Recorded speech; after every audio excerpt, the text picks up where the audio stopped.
What if I told you there was something that exists in this world with the scientific and empirical power to heal chronic diseases, to generate vast amounts of wealth, to attract the partner of your dreams, to bring children into this world, to grow empires reaching the lives of millions, and to facilitate not only the wildest imagined future for yourself, but for the future of the global population?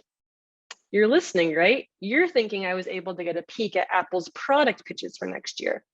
Well, what if in fact I told you that every single one of you is in possession of this miracle phenomena at this very moment, and that in fact it is the same thing you all are using to process my words, your mind? It's true, for centuries, the studies of philosophy, psychology, and neuroscience have delved into this intricately complex, interwoven, sometimes inexplicable, and often frustratingly irrational mass known as the brain to answer the many mysteries which continue to plague us to this day. What drives human behavior? Why do vast numbers of us continue to do things even when we know they are bad or wrong for us? What role does individualized narrative and identity play in our decision making? Now, with something so powerful that not only we have at our disposal, but everyone else on the planet also has at full attention and ready for action, why is this not something we focus more upon as designers? This is not to say we have not invested in nor trained our minds adequately as we continuously hone and refine our craft. I mean, we do work at an organization named Think Place after all. But why are we not elevating and unlocking the minds and the mindsets of others more intentionally to affect real global change? Because while the individual and collective power of the mind can undoubtedly move us forward, it has the equal ability and what sometimes seems like a disproportionate tendency to hold us back. We are all composites of our past experiences, influences, and realities, which have shaped us and reinforced within us a powerful set of perceptions or ways through which we view the world. Although these possible permutations of mindset can seem frustratingly endless, I like to think of it as a balanced force between two sets of psychological responses, one of which we'll refer to as intuition and the other known as ego. And I think all of us have these immediate mental images when we think of ego, like an angry CEO who pounds his fist in a boardroom, a colleague showing off their latest idea, a boss who summarily puts down his or her subordinates in front of the team. These are more traditional models, and they're often easier to spot. However, more often than not, ego manifests itself much more subtly and therefore much more dangerously. The excuses and defenses of why an idea or strategy won't work for a riskier global health initiative, the frustration expressed when things have not gone to plan, the silence following a vulnerable or difficult to answer question, the insistence that something has not been explained or formulated well enough to be discussed by the team. These are the quieter signs of ego which exist within all of us, because after all, the core of ego is fear. Our egos serve an important purpose, chiefly to protect us from harm, social separation, shame, embarrassment, and other instances where we may sacrifice environmental, social, or psychological security. However, they can also hold ourselves and each other back, particularly when designing in complex systems, since they're, complex. The spaces in which we work can be downright terrifying for basically anyone. There are no right answers. There are little to no paths forward. Clear or tangible solutions can seem forever out of reach, even after months of careful reflection. And in fact, most of the time, we will be wrong and fail. Basically, your garden variety beatdown of the ego.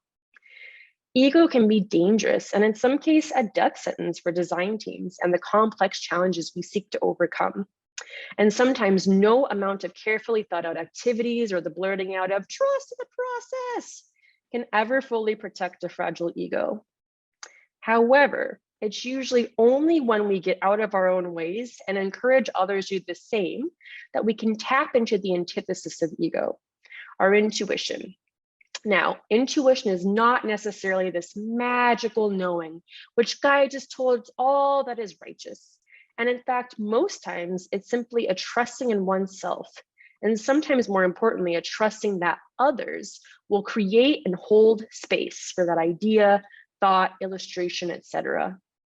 The ability to trust in oneself and one's instincts, regardless of how logical or sensible they are, can breed some of the highest levels of creativity and thought, which can push us beyond what is or how things have always been, towards new planes of imagination. However, as we know, this can be a long practice, which involves developing a level of comfort and acceptance with oneself. It requires tuning in and listening for those voices and triggers within us that tell us when we should hold back and when to move forward with full force. And when we can learn to listen for and acknowledge our intuition, and more importantly, create spaces and conditions where intuition can be accessed, expressed, and built upon, is where some of the most brilliant magic can manifest. So how can we as designers give mindsets the proper attention they deserve when designing in complex systems? How can we be sure to acknowledge and name ego as a force within us all sensitively, while gently opening space for the intuition, exploration, and trust, which is vitally important for the success of any design process and the change we can hope to impact? Firstly, reduce the pressure and increase a sense of safety. Many of the people we design with are under a number of external pressures and stresses. This is the last space in which we should add to this. By abolishing this pressure of experts, or the pressure to know it all and appear as intelligent as possible, this can significantly lower inhibitions and increase feelings of safety and acceptance. Acknowledging the intelligence, capabilities, and unique skills of your team is a great place to begin.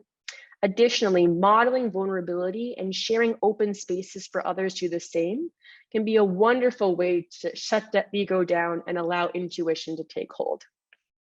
Remember, this is not a space which will need to be built only at the beginning of your working relationship, but also a constant and consciously maintained space throughout the entire design process.